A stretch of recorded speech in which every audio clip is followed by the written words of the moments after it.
Should we believe that the two parties are talking? And if they're not, when does that start?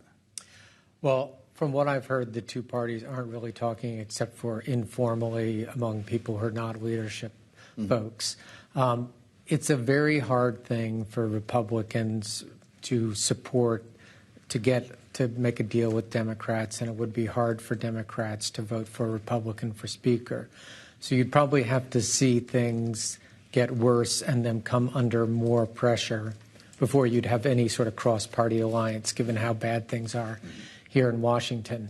That said, right now in the Republican Party, it looks like the differences within the party are hardening, and that they're not actually getting closer to bridging those gaps. In fact, the lines are getting drawn more sharply. The walls are building up higher within the party, and you have this whole layer of personal grudges now coming on top of these very strong ideological divisions. You have almost 3 different parties in the House Republican Party right now.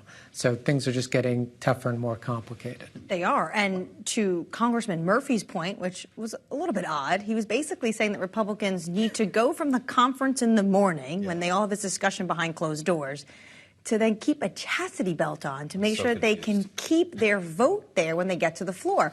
But I think what he was trying to say is, what you say in the morning, if there is a majority, then you have to go to the floor to get to 217. And he thinks Hern or Johnson could be those next individuals. Wendy? That was very good, by the way. I didn't quite know it. Yeah. That was my interpretation. Very well. The viewers write in. I think that could be it.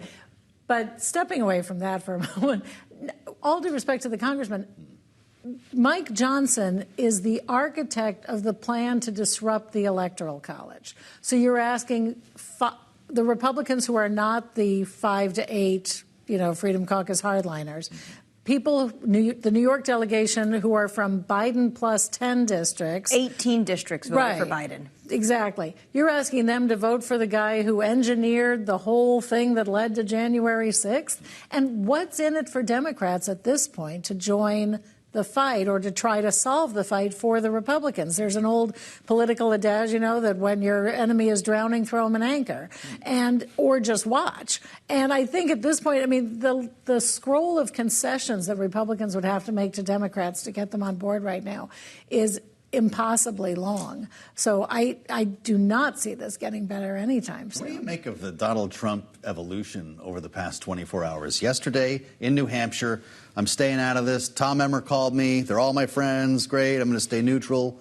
The second he got the nomination, we can show the truth post. Rhino Tom Emmer, referred to as globalist Rhino Tom Emmer, tragic mistake. That was quite a change here. Our viewers can read while you're talking. Well, exactly. And it's even quicker than that because Trump's team was telling us probably while he was typing this on his phone, that he was going to let his allies take care of Emmer and he wasn't going to say anything. And then literally minutes later, this gets posted. And so Trump, is deciding, I guess, that he's going to pick the House Speaker by knifing or, politically knifing Emmer and getting him out of the race. But, who is it that Trump is going to like, that the moderate Republicans will accept, But we're doing what Trump wants, which is he's injected himself into the conversation. This evening, we're not just talking about Tom Emmer. We're talking about the former president who wants to be kingmaker. Joe, we got to bring this line to you guys, what Eric Wasson is saying. He's our reporter on Capitol Hill. He said Longworth, that's the building where all the Republicans meet, just feels like an airport where flights canceled due to storm, everyone cranky, everyone is sitting on the floor. And that's pretty much what Capitol Hill does feel like. What's your sense of a timeline? Well, it's hard to say right now, but I think it's not going to be cured quickly. And the reason for that is, these grudges, this crankiness, as you just said, is getting worse. And everyone's now proven that they have a veto. Trump has a veto. The traditionalists and the moderates vetoed Jordan. The hardliners vetoed both McCarthy and Scalise. So people don't have a desire to overcome differences, but they've all learned they have a veto. They've used it. there's no longer any sort of idea that, oh, no, you shouldn't overthrow the speaker. Oh, no, you shouldn't break with your party on a rules vote and create chaos in the House. So this is an exorcism, is what you're saying. If it works, it would be an exorcism.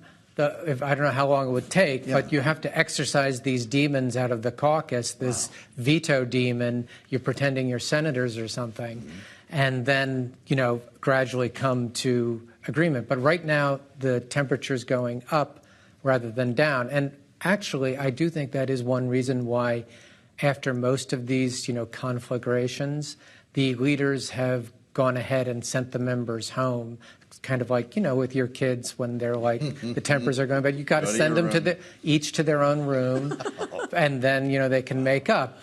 That works in the workplace and it works in Congress, too.